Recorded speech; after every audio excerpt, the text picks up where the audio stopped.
আমরা এসে গেছি এই গোবিন্দপুর আশ্রম স্কুলের মাঠে বুড়ির গড় হয়েছে, সেই বুড়ির গড়টা দেখার জন্য। তো প্রথমে আমরা ভিতরে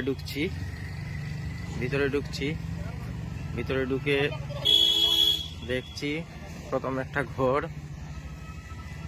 ঠিক আছে, ঘরটা খুব সুন্দর হয়েছে। কৈলাসহরের সবচেয়ে ভালো বুড়ির ঘর যেটাকে বলে সেটাই হয়েছে এখানে।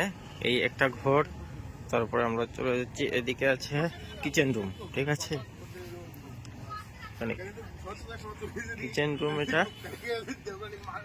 ঠিক আছে, তারপর আরেকটা ছোটদের জন্য, এটা হলো ছোটদের জন্য।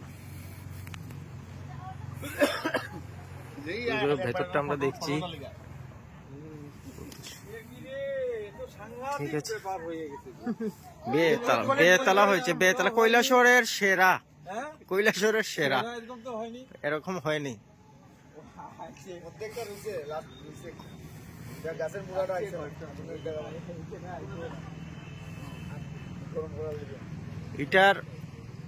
এটার মেইন উদ্যোক্তা হইল কি আমাদের মেইন উদ্যোক্তা বুরুদা। বুরুদার মুখ থেকে কিছু শুনবো। বুরুদা, এই যে প্ল্যানটা নিছো, এটা মানে কিটা হঠাৎ কইরা তোমার মনে হইছে এরকম? অ্যাকচুয়ালি আমার বাইরে থাকে বন্ধুরা। আচ্ছা, এরা কইছে যে ছোটবেলা তো করছি বন্ধু, এবার আমরা আইমু সবাই। আচ্ছা আচ্ছা, একটা ইউনিক একটা কিছু করতে হইব। আচ্ছা, বাস এরপরেই প্ল্যান। আচ্ছা, ধন্যবাদ বুরুদাকে। তো এরকম একটা কৈলাসহরবাসীকে এরকম একটা বুড়ির ঘর উপহার দেওয়ার জন্য, ঐতিহ্য বজায় রাখার জন্য।